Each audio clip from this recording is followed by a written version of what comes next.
Hello and welcome. This is Mike Adams, the Health Ranger for NaturalNews.com. Check this out. Texas suing drug companies right here on the Austin American-Statesman. I picked up this newspaper when I was filling up with gas the other day. Probably the only time I actually buy a mainstream media newspaper in a gas station. But I saw this front cover. I couldn't resist it. Number one, it shows that the mainstream media is actually starting to report on this, how the drug companies are criminal operations.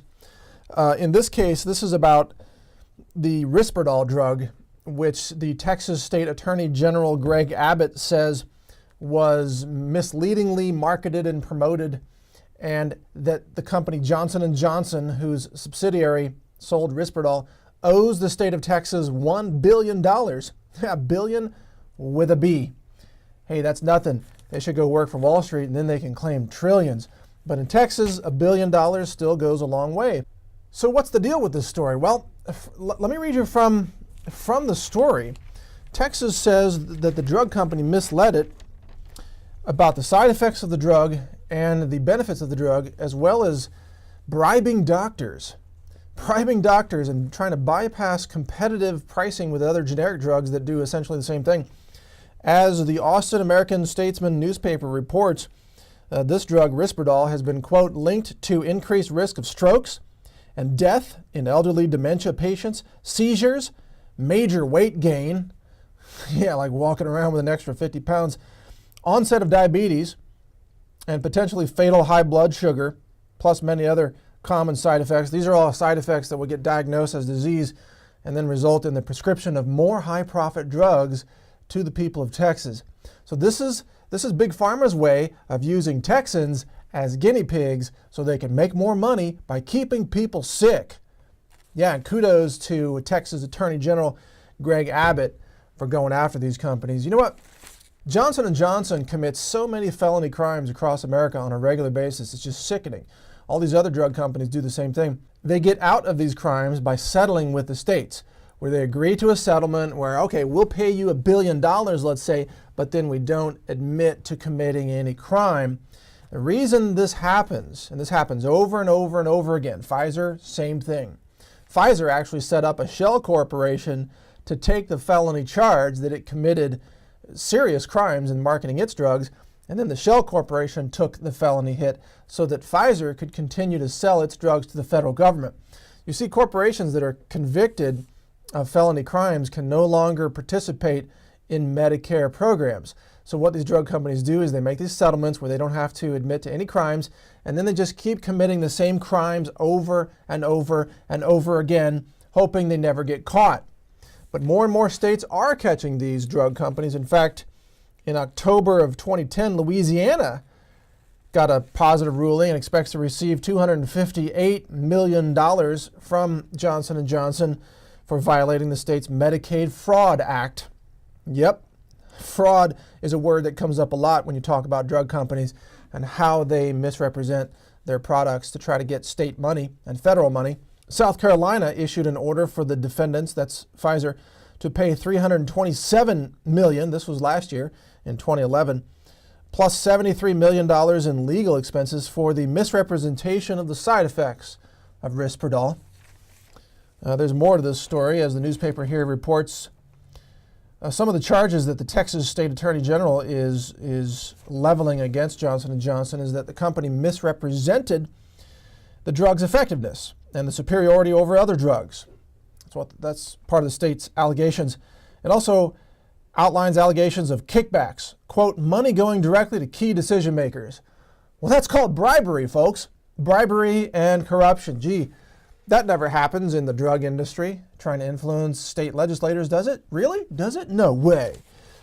Well, it happened in Texas. In fact, some of these doctors got paid all kinds of money to fly around the country urging other doctors to use Risperdal.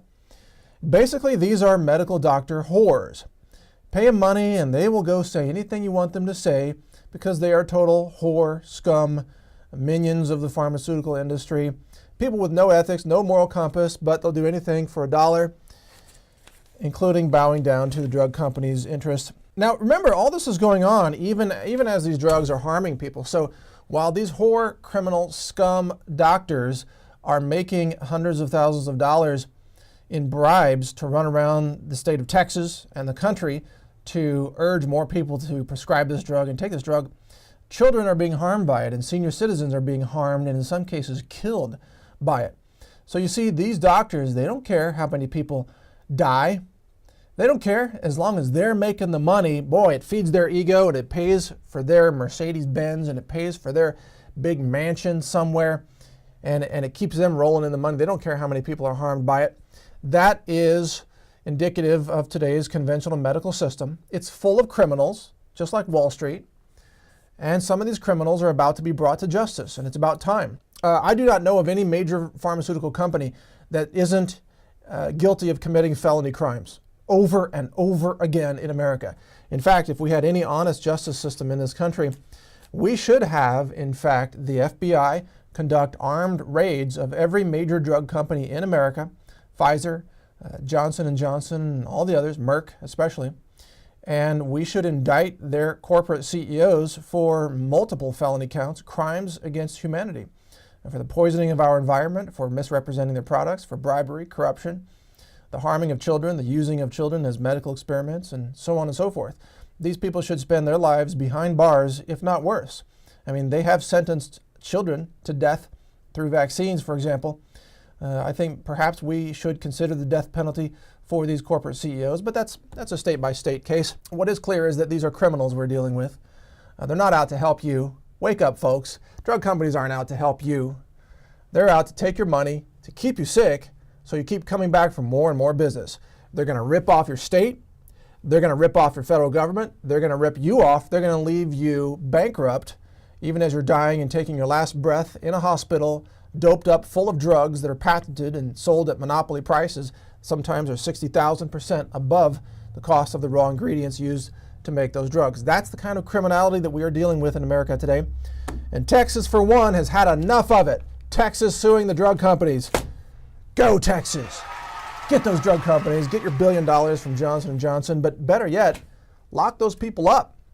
Get the felony convictions so that some of those drug company CEOs actually serve prison time, which is what they deserve. Hope you agree. But hey, if not, do the research yourself. Find out just how corrupt these drug companies really are and just how many felony crimes they commit in their quest for endless corporate profits. Share this video if you'd like others to see this message, and thanks for watching. This is Mike Adams, the Health Ranger, reporting for NaturalNews.com, where you can find more information every day. Check NaturalNews.com for articles on Big Pharma and health freedom. Thank you. Take care.